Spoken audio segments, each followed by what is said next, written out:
Welcome back, WNST, Towson, Baltimore, and Baltimore Positive. I am in one of the most Baltimore Positive places. It says Costas above my head. I finally got rid of that gold and black Costas thing, and I got some perfect white here going on.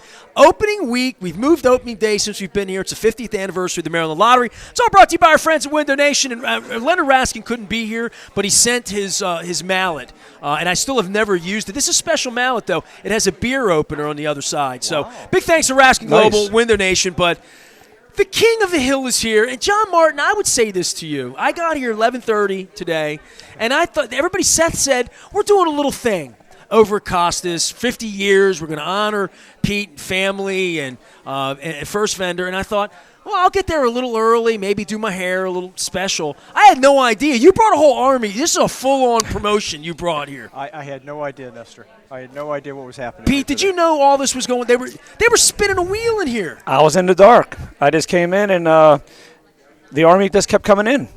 But it was like nice. Ants marching here, John. You know, all of these folks. First things first, we're here celebrating 50th anniversary. I've got all the old logos and all the old school stuff that goes on. I'm also giving away the instant lottery. Ken's very happy because he got a winning ticket here earlier at Costas. But today's the kickoff of the whole thing. And I've been doing these luncheons with you and Roz and Carol and for years and years and years. And I bet it was before the plague even, maybe 18, 19, you guys would stand up in front of everyone and say, our 50th is coming, our 50th is coming, we're going to make a big deal about it. Today's literally the kickoff of the kickoff, right? It is, and we are very proud of all the relationships we have with our retailer universe. We have 4,400 retailers, but only about 30 of them have been with us for nearly 50 years, and we're very honored that Costas Inn has been with us from day one, and it has been a great relationship, and we thought it was appropriate that when we start this several weeks of honoring and recognizing retailers that this is where we needed to start. It had to start here with Pete and his crew. They've been very kind and great partners over 50 years, and we're just pleased and proud that we could be here to help honor not only what they do for us, but also a little tip of the cap to their 50-year-plus legacy. Thank you, John. They didn't get a proper 50th because you were like a prom child. It fell in the middle of the plague a little bit. It was right during COVID, so we had to downplay it a little bit. But we did the best we could, and we had a nice celebration and celebrated 50 years, and now we're over 52. I made him make me crab toast for that one. And he brought out this platter with like 58 crab toast and stuff like that. And I saw what he did for you guys. But the lottery side of your business, and we talk about crabs, crab cakes. You talk about all the celebrities that come through here. Before I even get in the door, Tony Siragusa is staring at me, and that always warms my heart, especially since we lost him. But for you, your family, someone like Mike came in here, one of the sales guys came in here and said, we're going to start selling numbers here, 1972, 73, and your dad's here, and you said, yeah, we want to do this. And I know you have a story. We jumped right on. I mean, when we knew the lottery was coming to Maryland, we just, we wanted to be a part of that. And we were one of the, first retailers, and there was a handful. I mean, you had to drive miles to go to another retailer, and then 5-6 years later, I mean, they were popping up everywhere. You had a lottery agent, they were just, multiplying and rapidly. And but being one of the first, and it's been a great partnership. But it's definitely evolved over the years of the analog.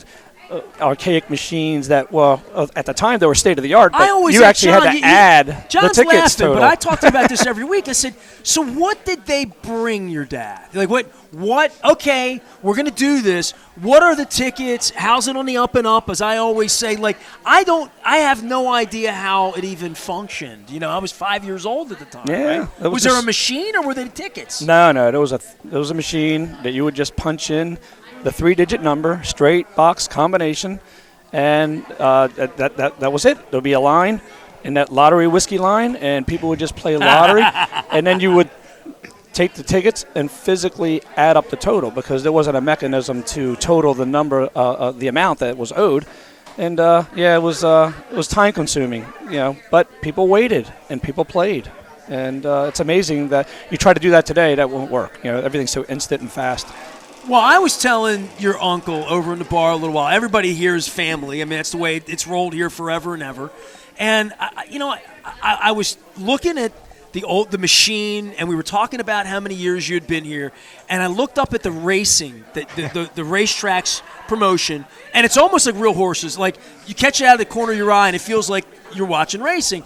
And I'm thinking to myself, John, for you, 3 digits, then you go 4 digits, then we're going to have this lotto, then we're going to have $1 million, then we're going to do Keno. Now, I was on the radio. I've been on the radio 31 years. I remember when Keno rolled out, and that was another thing. Yeah. But having folks like Costas that you do business with to say, we're going to do a new thing, a new game, a new machine, a new way to do this. We're going to roll out Powerball. We're going to roll out Mega Million. All of these things, to have willing partners is the only way this functioned. It's long before the internet, right?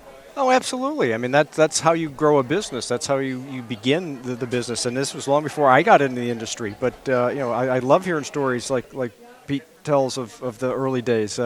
We started selling tickets on May 15th, 1973, and the first drawing was May 24th, 1973. And scratch-off tickets didn't come around for 3 years after that, 1976. But then you're right, you start to look at a progression of things, and we had a $1 scratch-off ticket. And then people sat around in meeting rooms and said, gee, do you think we should try a $2 scratch-off ticket? Will they buy it? Will people not buy it? What if we put cherries on it, or Exactly. Three Stooges, or Willy Wonka, or Brandon, right? So you start to evolve. We have a pick 3 number. Gee, what if we put a pick 4 number? Would people, and now it's comical, right? I mean, you think of the exponential growth in a lot of businesses, lottery notwithstanding, but a lot of businesses, man, those early days, those pioneer days, were just great learnings. But you look at it today in retrospect, and we make decisions, in seconds and hours and days that might have taken months of agonizing. And have years of research that go into making a good decision. And now, not to mention, now we're at, $50 a ticket. Right. I have one of those in the bag, and they brought me all sorts of things out. Pete, before we went on, and Mr. C may get, he may be imbibing over at the bar over Mr. Causey. Gigi's coming a little later on. But you have folks here that are very engaged in John's games, in lottery games, in a lot of ways. And now we have mobile gaming. And, I'm watching the Oriole game, and in the third inning, they're telling me whether I won my bet or not in the broadcast. So we've moved to a different level of all of this. But the people that enjoy lottery games in places like you that sort of specialize in giving you a place to hang out, have a crab cake, stay a while, watch a game, have a beer, that the level of engagement for your bar specifically, I always see people playing the lottery in here, always. Oh, yeah, it's a great flow. I mean, people come in for a cold beer and something really nice to eat, and, the lottery fits right in. It's a great partnership. And, John, thank you for honoring us today and being here. Really means a lot for you to be here. By the way? I didn't pick him. All right. There was no picking involved. It was obvious. There wasn't picking. Thank you. Well, there aren't a whole lot of businesses that are still here 50 years later. Well, that's a tip of the cap to anyone. I feel like I'm 31 years. I feel, 50 is a whole different level. Yeah. And for many of your retailers along life's highway, things change in 50 years. Things haven't changed here. So that's really kind of a neat thing. I remember when Keno started, and the big Keno board, the 10x10 Keno board, looked like a bingo board. Yep. That was a huge deal. We had it up on the wall. We had this big... People were watching their number. It's like watching horses, It's like flashing. The red light would come on, 11, 12, and people were just into it. But again, that was the nature of the industry. We launched Keno in 1992. And when you went to Las Vegas back in 1992, that's what Keno looked like. They had these big boards. Yep. There were parlors, literally parlors. Right. Yeah. And the numbers would pop up, and the numbers would pop up. And now you look at our Keno shows today. Shameless plug coming here, but we have a new $3 scratch-off ticket called Frogger. You may be familiar with that. Hold on. I think I got one right here. Visual. There it is right there. It's a visual. There you go. I got one. Yes, I do. And we've taken that Frogger ticket, and we've applied it now to a Keno skin. So that right now, people in your bar who are watching Keno may see an animated Frogger, like if you were playing the game. And when the frog crosses, a Keno number comes up. Very cool. Let me know when you get Pac-Man. That was my game back in the day. We're looking at that. All right. So who's behind the curtain on all this stuff? The wizard. That's just it. The technology has evolved to a point now where the things that we launched 30 years ago, with Keno, it's a very different environment today. Well, I'm John Martin's out here. We've talked about this for a long time. It is a Maryland Crab Cake Tour presented by the Maryland Lottery in conjunction with our friends at Window Nation, Raskin Global, our friends at Wise Markets. We're in Dundalk. We're kicking off. We're going to be on Friday at Fadley's, which turns out to be opening day now. We're going to be Springsteening on Friday night. We got the new arena. Well, I wanted to go down and celebrate the opening of the new arena. And then next week we're going to be with friends of yours at Pappas up in Bel Air. They have a brand new location up there. So we're going to be with Tim and them. And then on the 27th, I'm taking it to the neighborhood down in Federal Hill. We're going to be at Captain Larry's. I've never had the crab cake there. They tell me it's great. It's in the neighborhood with Chris Bikus, so we're going to be doing that. But, getting around for all of this is a special week. And I'm wearing my orange, right? So it's opening day. You have an Oriole promotion. When I think of Orioles games, the Orioles are on right now. Grayson Rodriguez is in the second inning, giving up a couple of runs. What's going on? That can't happen. Cut that. We got to edit that. But the Orioles in opening day and what that means and the new arena, this is a real renaissance period in time coming out of the plague, all the things that happen, where we are, that normalcy has happened, that you're going downtown to see Springsteen on Friday. There's energy around. Oh, downtown's going to be hopping. You got the Orioles. Now you got back-to-back doubleheader with Springsteen. Doesn't get any better than that. Well, my wife's going to start playing the game because we want to hear her name called up. We want to make her a contestant. So tell everybody about the home run riches and what we're doing here, because at some point in this game, somebody's going to have a chance to win some money. Yeah, absolutely. We've done this now for the last several years. Pete's probably very familiar with it. It's called our Home Run Riches Second Chance Contest. If a player enters their ticket from purchasing a Home Run Riches Fast Play ticket, they can enter it into their My Lottery Rewards account. And once a month, we select for the games upcoming a contestant of the game. Everybody's familiar with that. Everybody has seen the contestant of the game. And you're like, how did John in Annapolis get to do that? Well, this is the way it happens. This is the way it happens. And just for being selected, they win $500, and they win $500 for every home run hit by the Orioles in that game, with the caveat this year that when the Orioles hit their 50th home run, and they're at a pretty good clip already here after the first week. I've seen the gun show. Keep it going. The 50th home run, that lucky winner will win $50,000 for that game. Wow. How great is that? Jorge Mateo is becoming my favorite player in the first week. Yeah. Every year I feel like I have to have a favorite player, and I don't want to pick Rutschman or Gunnar. I'm just picking a guy, and he hit a bomb the other night, and I'm thinking, who's going to be the one that hits the bomb that cashes it in? Do you remember Gary Renicky hit that grand slam? Everybody in our remembers him hitting the grand slam and winning the $1 million back in the 80s. And I'm thinking, this is the biggest home run riches you've ever done, right? Oh, absolutely. I mean, again, and we're going to do two $50,000 winners. So when the 50th home run is hit, which might be end of May at this rate, but we're also going to then hold off another $50,000 winner for home run riches at the end of the season. That'll be closer to the Springsteen date at Camden Yards. There you go. Right? September. We measure life through Springsteen days. We do, right? Maybe we could get the boss to pick a lucky. How cool would that winner. be? Okay. Let's work on that. I know you've wanted to I've got pull, not that much pull, but I got some pull. Got to talk to Max Weinberg. I'm wearing my Eagles Hotel California belt here today, so I'm ready for spring. I'm ready for all of this, and I was looking forward to today. But John, I had no idea the artillery you were going to bring in here. Seth said we're going to have some people, and you're like, it's going to be a little promotion. You had I was on the news. I mean, you had television stations here. So for the state, tell everybody what else you're going to be doing like this, because I know not every stop's like this, but you are on a weekly basis literally going all over the state and honoring Pete's in Brunswick, Pete's in Cumberland, and in Cambridge, all over the state, right? For the next several weeks, we're going to identify, we've already identified about 30, 35 retailers who have been with us, many of them for 50 years, but significant tenures. Call them our legacy retailers. And we'll have presentations, recognizing they're not all set up like this. They may be. They're not going to have a plaque as nice as the one you gave Pete. We'll say that for now. That's wonderful. It is nice.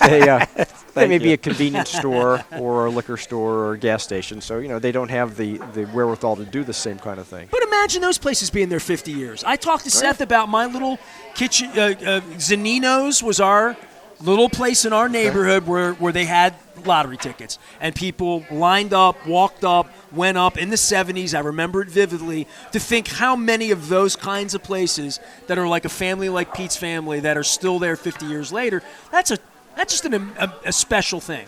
Well, you look at it from our perspective, and these are, as I mentioned to Pete before when we were talking, these are many of them small businesses, family-owned businesses, mom and pop shops, first-generation immigrants coming to this country, and the lottery piece of business is significant for them economically. Absolutely.